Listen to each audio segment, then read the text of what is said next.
Hello प्यारे बच्चों, आप सभी का अपना यूट्यूब चैनल YRS क्लास में बहुत बहुत स्वागत है। प्यारे बच्चों, आज की वीडियो में हम पढ़ेंगे क्लास 10 कक्षा 10 विषय जीव विज्ञान, जो कि अध्याय 8 आपका है जीव जनन कैसे करते हैं। यानी इस अध्याय में जितने भी अतिलघुत्तरी के महत्वपूर्ण प्रश्न हैं, मैं आज उन सभी प्रश्नों को आपके सामने अच्छे तरीके से बताने वाला हूं। चलते हैं प्यारे बच्चों प्रश्न नंबर 1 में।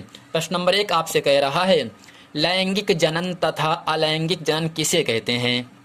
यानी लैंगिक जनन तथा अलैंगिक जनन किसे कहते हैं, इसमें लिखेंगे हेडिंग करके हम काले पेन से।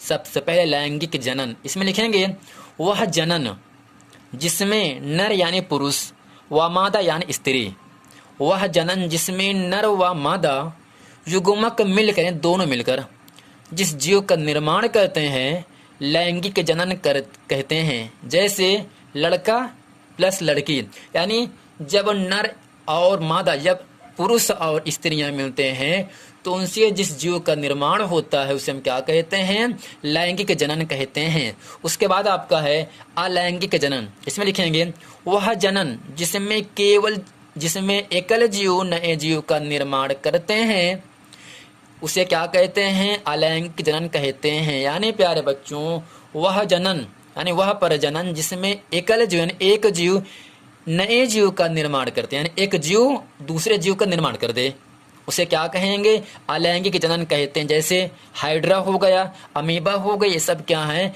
अलैंगिक जनन है। लड़का या लड़की हो गई, सब क्या है, लैंगिक जनन है। तो प्यारे बच्चों, उम्मीद करते हैं लैंगिक जनन और अलैंगिक जनन में डेफिनेशन आप समझ गए होंगे। चलते हैं आपको लेकर प्रश्न नंबर 2 में। प्रश्न नंबर 2 आपके सामने कह रहा है, जीवधारी जनन क्यों करते हैं। यानी जीवधारी जितनी भी जानदार चीजें होती हैं वह प्रजनन क्यों करते हैं, जनन क्यों करते हैं। तो इसमें लिखेंगे जीवधारी अपनी प्रजाति को सृष्टि में बनाए रखने के लिए, इस संसार में बनाए रखने के लिए जनन करते हैं। यानी प्यारे बच्चों, आप भी कहते हैं मेरे दादा ये किए हैं, मेरे पिताजी ये किए, मैं भी करूंगा, मेरी जितनी भी नस्लें आने वाली हैं ये काम करती रहेंगी। यानी जीवधारी जितनी भी जानदार चीजें होती हैं वह जनन यानी प्रजनन क्यों करते हैं, अपनी प्रजाति को इस संसार में, इस दुनिया में, इस लौकिक में बनाए रखने के लिए, गुजर बसर करने के लिए जनन करते हैं। तो उम्मीद करते आप भी समझ गए होंगे इसे अच्छे तरीके से। प्रश्न नंबर 3 आपके सामने कह रहा है, निषेचन किसे कहते हैं। इसमें लिखेंगे अंडाणु तथा शुक्राणु के मिलने की, अंडाणु और शुक्राणु के मिलने की संपूर्ण प्रक्रिया को क्या कहते हैं, निषेचन कहते हैं। ये बहुत ही महत्वपूर्ण प्रश्न है प्यारे बच्चों। यानी अंडाणु तथा शुक्राणु के मिलने से, यानी इन दोनों के मिलने से संपूर्ण पूरी प्रक्रिया जो होती है उसे क्या कहते हैं, उसे कहते हैं निषेचन। क्या कहेंगे, कहते हैं निषेचन ना। प्रश्न नंबर 4 आपसे कह रहा है, मानव में वृषण के क्या कार्य हैं। मनुष्य में प्यारे बच्चों वृषण पाया जाता है, उसका क्या कार्य है इसको आपको बताना है। तो इसमें लिखेंगे मानव में, मनुष्य में वृषण एक नर जननांग है। वृषण क्या है प्यारे बच्चों, एक नर जननांग, एक नरों में पाया जाता है, पुरुषों में पाया जाता है। यह उदर गुहा के बाहर वृषण कोश में स्थित होता है। यानी प्यारे बच्चों, ये जो वृषण है ये उदर गुहा के बाहर वृषण कोश में पाया जाता है, मौजूद होता है, जिसका मुख्य कार्य शुक्राणुओं का उत्पादन करना है। यानी शुक्राणु क्या करता है, उत्पन्न करता है, पैदा करता है। इसका तापमान यानी टेम्परेचर शरीर के तापमान से 2 या 3 डिग्री सेंटीग्रेड कम होता है, जो शुक्राणु के निर्माण में सहायक होता है। तो प्यारे बच्चों, उम्मीद करते हैं मानव में वृषण का जो कार्य इसको आप अच्छे तरीके से समझ गए होंगे। प्रश्न नंबर 5 आपके सामने कह रहा है, जीवों की जनन की विखंडन एवं खंडन विधि को उदाहरण सहित स्पष्ट कीजिए। यानी जो जीव होते हैं उनकी जो जनन प्रक्रियाएं होती हैं, विखंडन और खंडन की जो विधि होता है उसको आपको समझाना है।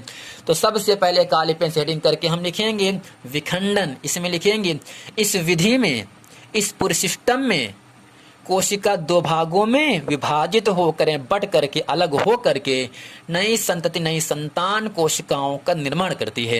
यानी प्यारे बच्चों, जो विखंडन की प्रक्रियाएं होती हैं ये कोशिका के 2 भागों में बट जाता है, अलग हो जाता है। जब अलग हो जाता है तो इससे कि नए संतति संतान कोशिकाओं का निर्माण करते हैं, जैसे जीवाणु युगलिना। दूसरा आपका है खंडन।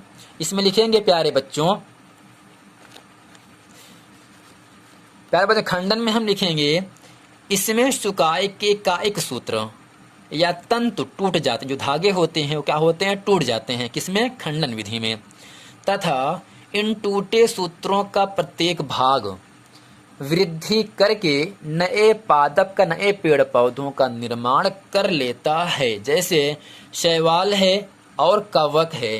यानी प्यारे बच्चों, जो खंडन की विधियां होती हैं वो क्या होता है, इसमें सुकाय के कायिक सूत्र तथा तंतु टूट जाते हैं और टूटे हुए सूत्रों का प्रत्येक जो भाग होता है वो बढ़ करके, वृद्धि करके नए पेड़ पौधों का निर्माण कर देते हैं, जिसे हम क्या कहते हैं, खंडन विधि कहते हैं। जैसे शैवाल है और क्या प्यारे बच्चों, कवक हैं।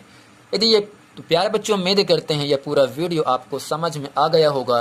यदि यह वीडियो आपको समझ में आया तो वीडियो को लाइक करें, कमेंट करें और अपने दोस्तों में खूब शेयर करें। यदि आपने इसके पहले का वीडियो नहीं देखे हैं तो आपसे निवेदन है कि आप उस वीडियो को देख लें, ताकि वो सभी प्रश्न वीडियो हम जितना आपको अच्छे तरीके से पढ़ा दिए हैं आपको समझ में आ जाए और आप एग्ज़ाम में अच्छे नंबर लाओ और हमारे चैनल YRS क्लास का नाम हो और आप सबका भी नाम हो, हम सबका भी नाम हो। तो मिलते हैं अगले वीडियो में, तब तक के लिए थैंक यू।